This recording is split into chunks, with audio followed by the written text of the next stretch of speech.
Hello everyone, आपका सभी का स्वागत है इस सेशन में। दोस्तों, हमने 4 सेशन ऑलरेडी कंप्लीट कर लिए हैं। ये परसेंटेज का 5th सेशन है और मैंने कहा था हम छोटी छोटी बेसिक बेसिक सी चीज़ें हम डिस्कस कर रहे हैं और आज भी मैं आपको कुछ आगे कंटिन्यू करूंगा। और बहुत इंपॉर्टेंट है आपके एग्जाम पॉइंट ऑफ व्यू से, आपके कॉन्सेप्ट पॉइंट ऑफ व्यू से। This session going to be very very important. आपके निकट भविष्य में जब भी एग्जाम आएंगे आप मेरे को याद करेंगे कि इस तरह की चीज़ें कितनी काम आती हैं। ठीक है, ये सिर्फ और सिर्फ यहीं पर काम नहीं आएगा जो आज हम डिस्कस करने वाले हैं।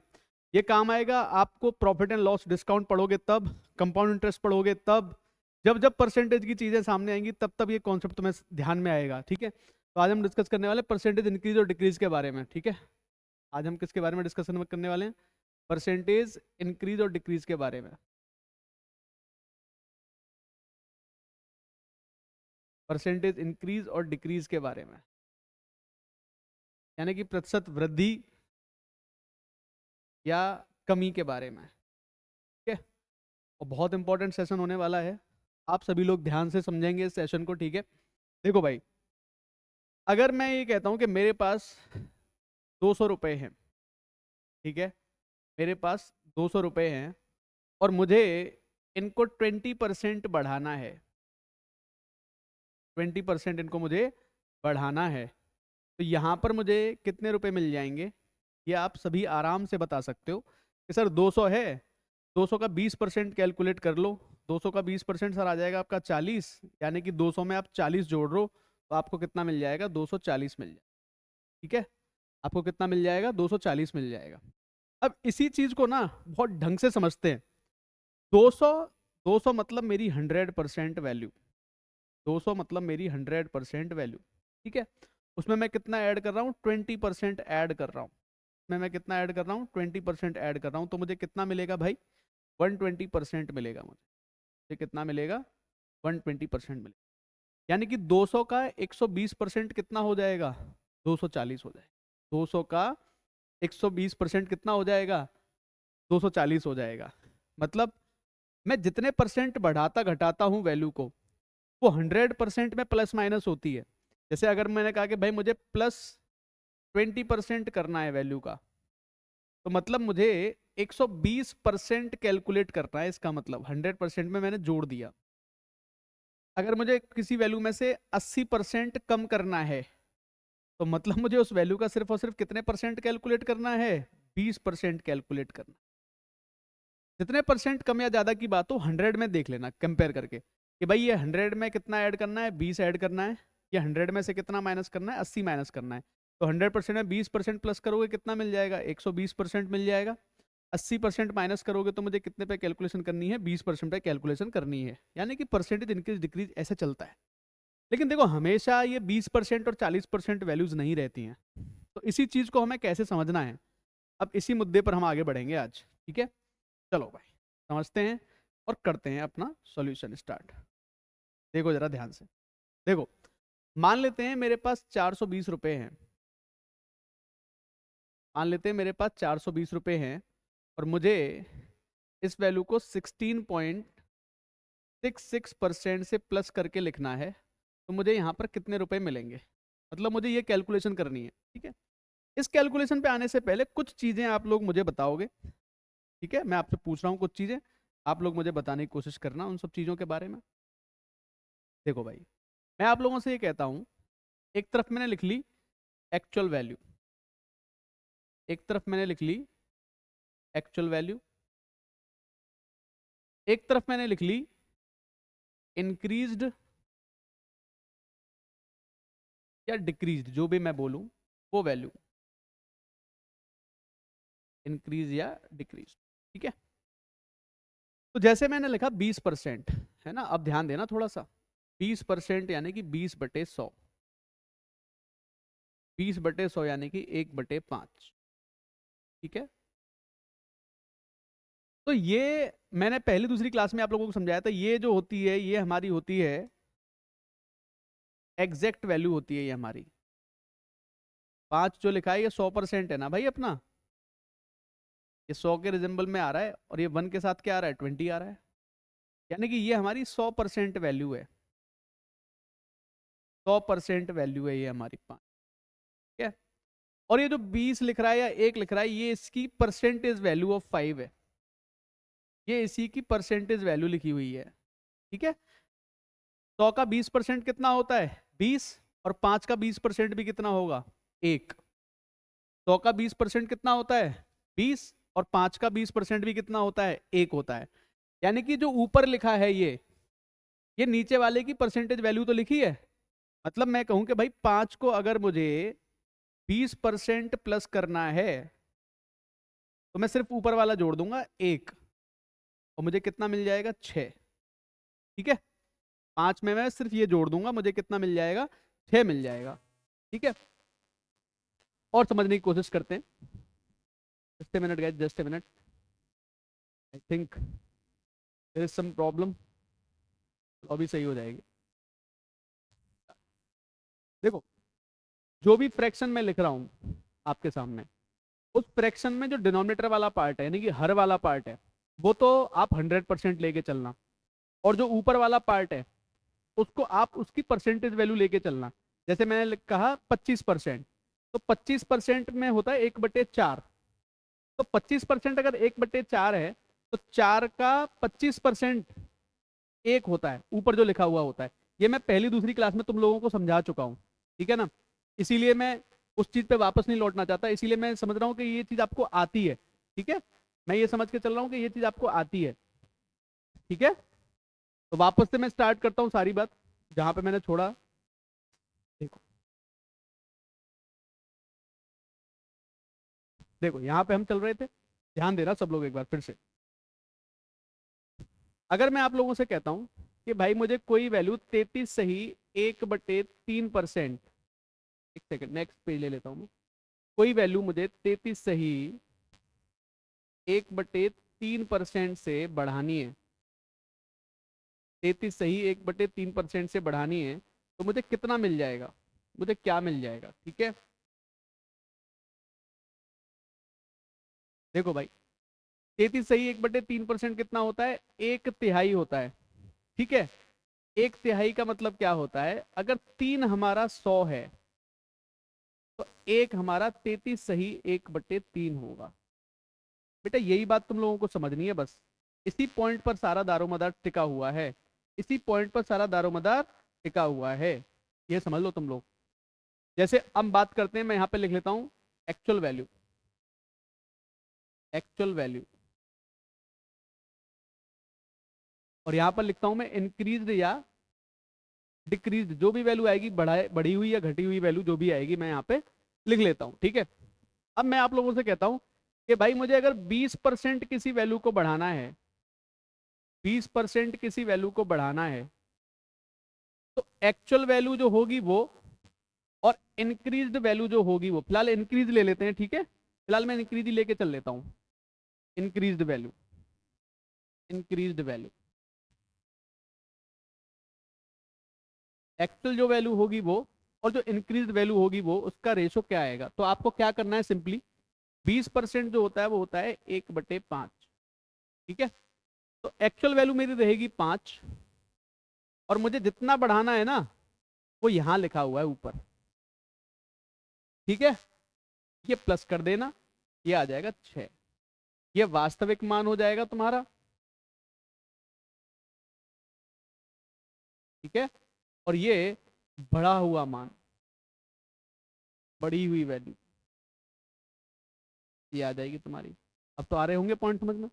जैसे अगर मैं आप लोगों से कहता हूं भाई मुझे 25% किसी वैल्यू को बढ़ा के लिखना है, 25% किसी वैल्यू को बढ़ा के रखना है, 25% कितना होता है? 1/4 होता है। यानी कि मेरे पास कितने रुपए हैं? 4 रुपए हैं, और मुझे 25% बढ़ाना है, तो ऊपर लिख रहा है कितना बढ़ाना घटाना है, ये +1। तो वास्तविक वैल्यू होगी 4, और बढ़ी हुई वैल्यू हमारी कितनी आ जाएगी? उम्मीद है बात अब छोटी छोटी समझ में आनी स्टार्ट आप लोगों को हुई। यहां पर मैं 20% की बढ़ोतरी की बात कर रहा हूं, यहां पर मैं 25% बढ़ोतरी की बात कर रहा हूं। ठीक है, अब मान लो मैं 33 सही 1/3% बढ़ाने की बात मैं कर दूं, 33 होल 1/3% बढ़ाने की बात मैं कर दूं आप लोगों से, ये कितना होता है भाई? 1/3 होता है। यानी कि मेरे पास 3 रुपए हैं, और मुझे इनमें 1 रुपया बढ़ाना है, तो मुझे यहाँ पे कितने रुपए मिल जाएंगे? 4। अब आ रहा है पॉइंट समझ में? मैं क्या समझाने की कोशिश कर रहा हूँ आप लोगों को? यही पॉइंट मैं समझाने की कोशिश कर रहा हूँ इतनी देर से। ठीक है, देखो जरा ध्यान से सब लोग। अगर मान लो इनकी जगह कोई और परसेंटेज वैल्यू मैं लूँ, जैसे मैंने लिखा यहाँ पे 22 सही 2/9% बढ़ाना है, या बच्चों इसको लिखते हैं 22.22%। 22.22% आपको अगर इसको बढ़ाना है तो क्या करोगे भाई? ये आपको पता होना चाहिए, ये 2/9 होती है। फर्स्ट या सेकंड लेक्चर या थर्ड लेक्चर में इनमें मैंने बताया है। आज तो भाई फिफ्थ पार्ट चल रहा है परसेंटेज का, ये पुराने पार्ट है, मैं आप लोगों को ऑलरेडी पढ़ा चुका हूँ सारी चीज़ें। ठीक है, तो उम्मीद है आप लोग उन चीज़ों से सीख रहे हैं, है ना? और बहुत अच्छा लगा आप लोगों का रेस्पॉन्स देख के, काफ़ी अच्छा रेस्पॉन्स आप लोगों ने मुझे दिया है।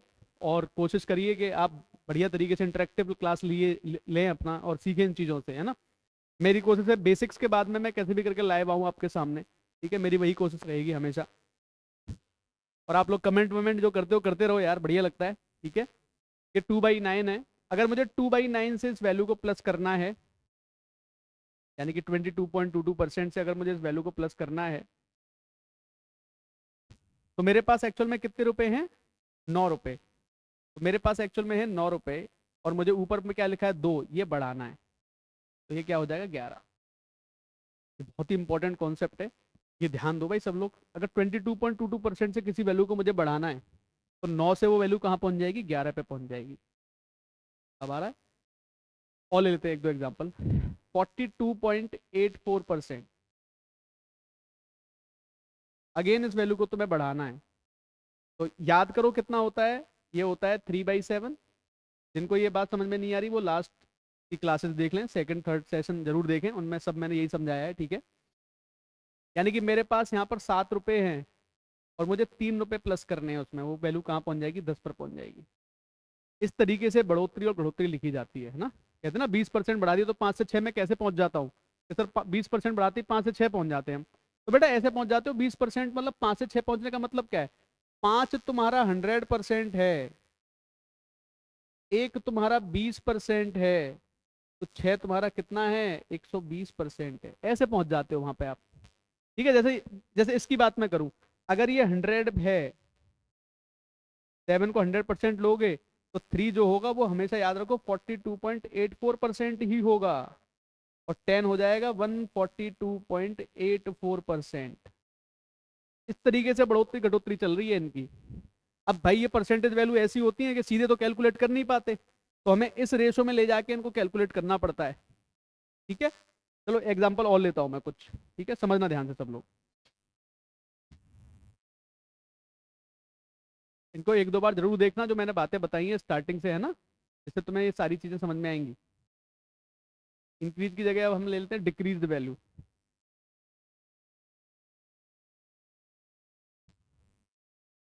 डिक्रीज वैल्यू घटा भी सकते हो आप। इनका रेशो किस तरीके से लिखोगे आप? डिक्रीज्ड वैल्यू यानी कि घटी हुई वैल्यू। ठीक है, डिक्रीज्ड वैल्यू कैसे लिखोगे इसका रेशो आप लोग, है ना? अगेन मैं स्टार्ट करता हूं। मान लो मुझे किसी वैल्यू को 33.33% से डिक्रीज करना है। 33.33% से इस वैल्यू को क्या करना है हमें? डिक्रीज करना है। ठीक है भाई,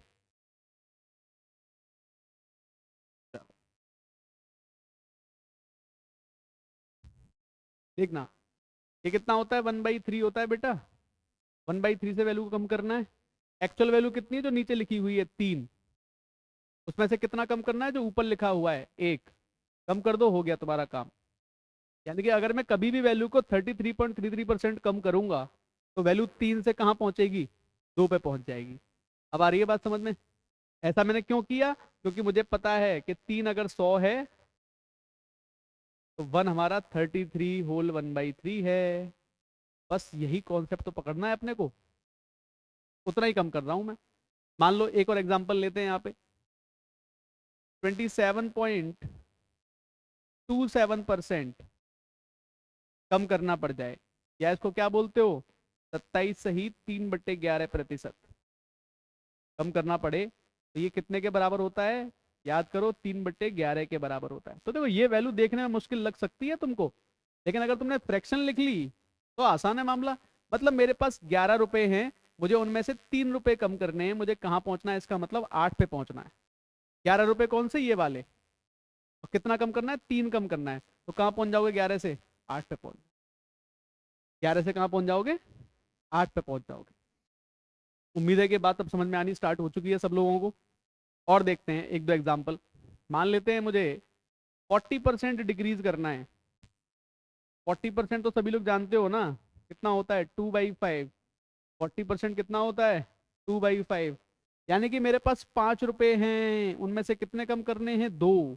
मेरे पास 5 रुपए हैं, उसमें से कितने कम करने हैं, 2 कम करने हैं। तो वैल्यू कहाँ पहुंच जाएगी, 3 पे पहुंच जाएगी। मेरे पास 5 रुपए हैं, उसमें से कितने कम करने हैं, 2 कम करने हैं। तो वैल्यू मेरी कहाँ पहुंच जाएगी, 3 पे पहुंच जाएगी। बस यही, बस यही चीज आप लोगों को सीखनी है, यही चीज आप लोगों को समझनी है बेटा। बस और कुछ होता ही नहीं है इसमें। और लेता हूं मैं एग्जांपल। 66.66% अगर वैल्यू डिक्रीज करनी हो तो, अब देखो 10-10% डिक्रीज करने का तो मामला ऐसा है कि 10% तो 10 से वैल्यू एक कम कर देना, 9 पे पहुंच जाओगे। बहुत आसान होता है मामला इनका तो, है ना। असली मुद्दा मैं डिफिकल्ट वैल्यूज के लिए लेके चल रहा हूँ, है ना। ये होता है 2/3। ये कितना होता है भाई, 2/3। यानी कि मेरे पास 3 रुपए हैं, मुझे 2 कम करने हैं, यानी कि मेरी वैल्यू कहाँ पहुंचने वाली है, इसका मतलब 1 पर पहुंचने वाली है। अब आया पॉइंट कुछ समझ में, जो समझाने की कोशिश चल रही है तुम लोगों को इतनी देर से, कुछ समझ में आ रहा है, यस और नो। यस, ठीक है। मेरी अंतरात्मा तो ये कह रही है कि आपको समझ में आ रहा है। ठीक है, अगर नहीं आ रहा फिर भी तो कमेंट करना कि सर ये समझ में नहीं आया, तो I will explain in next lecture. I try to convey कि भाई आपको सही तरीके से समझ में आए चीजें, है ना। अब मैं कुछ क्वेश्चंस उठाता हूँ और उन पे हम इसको लगाने की कोशिश करते हैं, ठीक है। जैसे मेरे पास हैं 440 रुपए, और मुझे इसे 18.18% प्लस करके लिखना है बेटा, है ना। अब ये चीज हम अगर सीख गए तो मान लो हमारा आज का सफल हो जाएगा मामला, जो हम सीखने की कोशिश कर रहे हैं आज। 440 रुपए को हम कितना प्लस करने की कोशिश कर रहे हैं, 18.18%। पहले तो ये देखो 18.18% कितना होता है, फ्रैक्शन में होता है 2/11। कितना होता है, 2/11। यानी कि मुझे किसी वैल्यू को इतना इंक्रीज करना है, 18.18% इंक्रीज करना है। यानी कि मेरे पास ऑलरेडी कितने रुपए मौजूद हैं, 11। तो मेरे पास ऑलरेडी कितने रुपए मौजूद है, 11, जो कि मुझे कितने दिए हुए हैं, 440। और मुझे इसको प्लस करना है, तो 11 में कितना प्लस करना है, मतलब 2 का प्लस करना है। तो वैल्यू कहाँ पहुंचनी चाहिए, 13 पे पहुंचनी चाहिए। 11 की वैल्यू ऑलरेडी कितनी की मैंने, 100% जो वैल्यू तुम्हारी 440, तुम्हें कितने की वैल्यू चाहिए भाई, 13 की वैल्यू चाहिए। अब आ रहा होगा इस समझ में। 11 की वैल्यू अगर 440 आ रही है, 11 से अगर मैं 440 को काट दूं तो एक की वैल्यू 40 आ जाएगी। मुझे कितने की वैल्यू चाहिए, 13 की। तो 13 की वैल्यू कितनी आ जाएगी, 13 × 40, 13 × 4 = 52, यानी कि 520। कितना मिल जाएगा मुझे, 500। उम्मीद है कि कुछ बातें तो समझ में अब आनी स्टार्ट हुई होंगी, ये तो निश्चित है कि ये पॉइंट अब कुछ तो समझ में आ रहा होगा यार, ये चल क्या रहा है ना। इतनी इजीली ही कर पाएंगे हम लोग सारी की सारी, कैसी भी वैल्यू आ जाए यार, कैसी भी वैल्यू आ जाए। इसको मैं एक तरीका और समझा देता हूँ तुमको। जैसे 440 रुपए है मुझे मेरे पास, और मुझे कितना बढ़ाना है इसको, 2/11 बढ़ाना है। तो 11 और 2 कितने होते हैं भाई, 2/11 से प्लस करना है ना। तो 11 में 2 जोड़ो कितना हो गया, 13। 11 में 2 जोड़ो कितना हो गया, 13। 13/11 कर दो इसको, तब भी ये तुम्हें सेम आंसर तो दे जाएगा ना। तो 11 से इसको अगर काटोगे, 11 × 4 = 44 और 13 × 4 = 52, यानी कितना मिल जाएगा, देखो जरा, 520 ही मिलेगा कि नहीं मिलेगा। ये भी साथ साथ सीखते रहते हैं, दोनों चीजें सीखने की कोशिश करते हैं साथ में, वो भी और ये भी, ठीक है ना। देखो आगे बढ़ता हूं मैं, है ना। मान लो हमारे पास है 603 रुपए, मेरे पास 603 रुपए है, ठीक है। और मुझे इन्हें डिक्रीज करना है 44.44%, या इसको बोल देते हैं 44 सही 4/9%। ये मैं बार बार इसलिए रिपीट कर रहा हूँ कि तुमको ये चीजें याद रह जाए। तो यहाँ पर हमें कितनी वैल्यू मिलेगी भाई, यहाँ पर हमें कितनी वैल्यू मिलनी चाहिए। जैसे क्वेश्चंस मैं करवाता जा रहा हूँ ना, आंसर देने की कोशिश करना साथ साथ सभी लोग, तभी तो मजा आएगा इस सेशन को तुम्हें करने में और तुम सीखोगे। तो देखो 44.44% होता है अपना 4/9। कितना होता है 4/9, यानी कि 9 रुपए तो हैं मेरे पास। और उसमें से मुझे कितने कम करने हैं, ऊपर जो लिख रहा है 4 कम करने हैं। तो मुझे कहाँ पहुंचना है भाई, 5 पे पहुंचना है मुझे। 9 रुपए तो हैं मेरे पास, कितने दे रखे हैं 9 की वैल्यू 603, वो तो हैं। और उसमें से कितना कम करना है 44.44, तो 9 का 44.44 कितना हुआ 4, माइनस करो, आएगा आंसर। ठीक है, 9 की वैल्यू हो गई 603, मुझे कितने की वैल्यू चाहिए भाई 5 की वैल्यू चाहिए मुझे। तो 9 की वैल्यू अगर 603 आ रही है, 9 की वैल्यू अगर 603 आ रही है, तो 1 की वैल्यू कितनी हो जाएगी यहाँ से, 9 छक्के 54, 9 7 63, 67। और मुझे कितने की चाहिए 5 की, 67 × 5, यानी कि 335। कितना आंसर आएगा मेरा 335। ठीक है, आ रही है भाई कुछ बात समझ में। अच्छा, अगर इसको एक लाइन में ही लिखना है तो मेरे पास कितने हैं 603, कितने हैं मेरे पास 603। ठीक है, मल्टीप्लाई 4/9 से कम करना है किसी चीज को, 4/9 से कम करना है तो क्या करोगे भाई, 9 में से 4 को माइनस कर देना।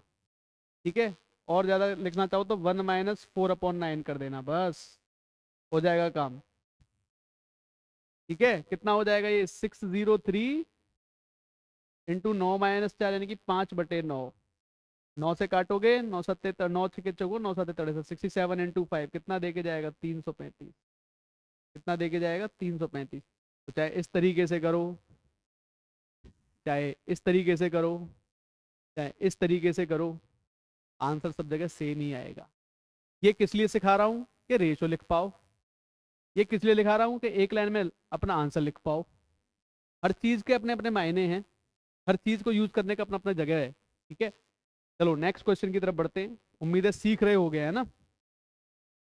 2401 रुपए है मेरे पास, 2401 रुपए हैं, और इनको मुझे प्लस करना है 57.14%, या इसको बोलते हैं 57 सही 1/7%। इतना इनको प्लस करना है, तो यहाँ पर कितना आंसर आएगा, कितना आंसर आएगा यहाँ पे। अगेन वीडियो को पॉज करके पहले आंसर निकाल देना यार। ठीक है, और आपका आंसर अगर मैच करेगा तो मतलब जंग जीती जा रही है, फिर आप सही डायरेक्शन में जा रहे हो विदाउट एनी डाउट। ठीक है, देखो जरा ध्यान से, ये कितना होता है 4/7 होता है बेटा ये, है ना। देख लेना वो वीडियो, मैं लिंक तो डाल ही दूंगा डिस्क्रिप्शन में, सारी लिंक डाल दूंगा वीडियोस की, वो देखनी जरूर है। 4/7 मतलब मेरे पास कितने रुपए हैं, इसका मतलब 7 रुपए हैं, और मुझे 4 रुपए उसमें प्लस करने हैं, बढ़ाना है। तो मुझे कहाँ पहुंचना है 11 पे। 7 की वैल्यू कितनी दे रखी है 2401, और मुझे कहाँ जाना है 11 पे जाना है। ठीक है, 7 की वैल्यू 2401 आ रही है, 7 की वैल्यू 2401 आ रही है। आपको बड़ी इंटरेस्टिंग चीज बताई देता हूँ यहाँ पर। 2401 होता है 7 की पावर 4। 2401 किसके बराबर होता है 7 की पावर 4 होता है। तो 7 से अगर इसको आपको काटोगे तो एक की वैल्यू आ जाएगी 343। एक की वैल्यू कितनी आ जाएगी 343। तो मुझे कितने की वैल्यू चाहिए 11 की, तो 11 की वैल्यू कितनी आ जाएगी यहाँ से 343 × 11। ठीक है, 11 से मल्टीप्लाई करने का भी तरीका क्या होता है भाई, 343 × 11 है, 11 मतलब 10 + 1 होता है। तो लंबी वैल्यू आए तो 10 का गुणा कर लो एक बार, तो 3430, और उसमें 343 प्लस करना है बस, आसानी से प्लस हो जाएगा, कुछ नहीं दिक्कत आने वाली। 3773 हमारा आंसर आ जाएगा। ठीक है, मल्टीप्लाई करने में वैसे कोई मुश्किल नहीं, 11×3 = 33 हो जाएगा, कैरी करेगा 3, 11×4 = 44 और 3 = 47, 33 और 4 = 37, तो ये आ तो जाएगा, कोई दिक्कत नहीं है। मेरा काम है बार बार चीज़ों को तुम्हें बताना, और मैं बता रहा हूँ। देखो इसको देखो ध्यान से, इसमें अगर मुझे 2401 है, 2401 को मुझे कितना बढ़ाना है 4/7, तो एक में जोड़ देना 4/7, इतना प्लस करना है बस। तो 2401 गुणा कितना हो जाएगा 7 एकम 7 और 4 11, 11/7 हो जाएगा। 7 से कैंसिल करोगे 343, 343 इंटू 11 करोगे तो 3773 हमारा आंसर आ जाएगा। तो आप इसको ऐसे भी कर सकते हो, आप इसको ऐसे भी कर सकते हो सभी लोग। तो उम्मीद है कि बातें समझ में आ रही हैं भाई आप लोगों को, ठीक है ना। एक और एग्जांपल लेते हैं, आओ आज सीखते हैं सारी चीजें, जितनी भी डिफिकल्ट वैल्यू तुमको लगती है ना, सारी वैल्यू तुम सीख जाओगे यार, कुछ भी नहीं है इन क्वेश्चंस को करने में, ठीक है। देखो अगर हमारे पास मान लेते हैं 816 रुपए हैं, 816 रुपए हैं, और मुझे इस वैल्यू को डिक्रीज करना है, कितना डिक्रीज करना है, 62.5%। तो यहाँ पे हमें कितनी वैल्यू मिलेगी, ठीक है। पहले तो मुझे ये बताओ 62.5% जो होता है उसकी फ्रैक्शनल वैल्यू सभी लोगों को पता होनी चाहिए कितनी होती है, 5/8 होती है। फ्रैक्शनल वैल्यू कितनी होती है इसकी, 5/8। यानी कि मेरे पास कितने रुपए हैं फिलहाल, 8 रुपए हैं मेरे पास। उनमें से कितने माइनस करने हैं, जो ऊपर लिख रहा है 3, 5 माइनस करने हैं, तो मुझे कहाँ पहुंचना है, इसका मतलब 3 पे पहुंचना है, ठीक है। 8 की वैल्यू 816 दे रखी है, 3 की वैल्यू तुमको निकालनी है, बताओ अब क्या दिक्कत रहेगी इसमें। 8 से काटो इसको, अब 8 से एक बार, 102 बार कटेगा ये, 102 का गुणा कर दो यहाँ पे 103 में, 3 में कितना आ जाएगा, 306। कितना आ जाएगा, 306। या फिर 816 मेरे पास है, उसमें से 5/8 कम करना है, तो एक में से 5/8 कम कर देना, बस हो गया काम। तो 816 मेरे पास है, 8 माइनस 5 कितना हो जाएगा, 3/8 हो जाएगा। 8 से काटोगे 816 को, 102 बार कटेगा, 306 हमारा आंसर आ जाएगा। ऐसे करो चाहे वैसे करो चाहे कैसे भी करो, this is going to be your answer 306, ठीक है। 306 तुम्हारा क्या बन जाएगा, आंसर बन जाएगा। एक और ऐड कर लेते हैं, एक क्वेश्चन और ले लेते हैं। 560 रुपये हमारे पास है, 560 रुपये को हमें माइनस करना है, कितना माइनस करना है भाई, 28.56%, या इसको बोलते हैं कितना है, 28 सही 4/7%। तो हमें कितनी वैल्यू मिलेगी भाई, कितनी वैल्यू मिलेगी हमें। अब तो मुझे उम्मीद है कि सब लोग आंसर देना चाहिए, सब लोगों को यार, बिल्कुल आंसर देना चाहिए सभी लोगों को। 28.56% होता है 2/7, ठीक है। यानी कि मेरे पास कितने रुपए मौजूद हैं, 7, और उनमें से कितने कम करने हैं, 2 जो ऊपर लिखा है, कितने रह जाएंगे, 5। 7 की वैल्यू कितनी है, 560। मुझे कितने की वैल्यू चाहिए, 5 की वैल्यू चाहिए। 7 की वैल्यू 560, 7 की वैल्यू 560 आ गई। एक की वैल्यू कितनी आ जाएगी यहाँ से, 80 आ जाएगी। 5 की वैल्यू मुझे निकालनी है, 80 गुणा 5 कितना मिलेगा मेरे को, 400। कितना मिलेगा मुझे, 400। यानी कि क्या मिल गया भाई, ये 400 मिल गया, ठीक है। कितने थे मेरे पास, 560 रुपये थे मेरे पास। कितना कम करना है, 2/7, तो 1 माइनस 2/7 कर दो भाई। तो 560 गुणा 5/7, 7 8 56, 6 8 जा 56, यानी कि मुझे कितना मिल जाएगा, 400। उम्मीद है कि अब ये बातें समझ में आ रही होंगी यार, करना क्या था इनमें हम और करते क्या थे हम इनके लिए। कुछ नहीं करना, सारे के सारे वीडियोस को लाइन से देख लो, 2 3 घंटे जाएंगे, तुम्हारे सारी चीजें क्लियर हो जाएंगी। आज तक जो पढ़ाया है ना, सबसे सब चीजों को आप क्रोनोलॉजिकली फॉलो करना। 4 5 लेक्चर है बेटा, 4 5 लेक्चर में काम खत्म हो जाएगा, ये समझ लेना। 4 5 लेक्चर में इतना सीख जाओगे कि कभी परसेंटेज की वैल्यूज में नहीं फंसोगे। और मेरी कोशिश है कि मैं हर तरह की वैल्यूज यूज करूं, मैं सिंपल वैल्यूज पे बिलीव नहीं करता ज्यादा कि मैं सिंपल सिंपल वैल्यूज कैलकुलेट करवाता रहूं तुम लोगों को।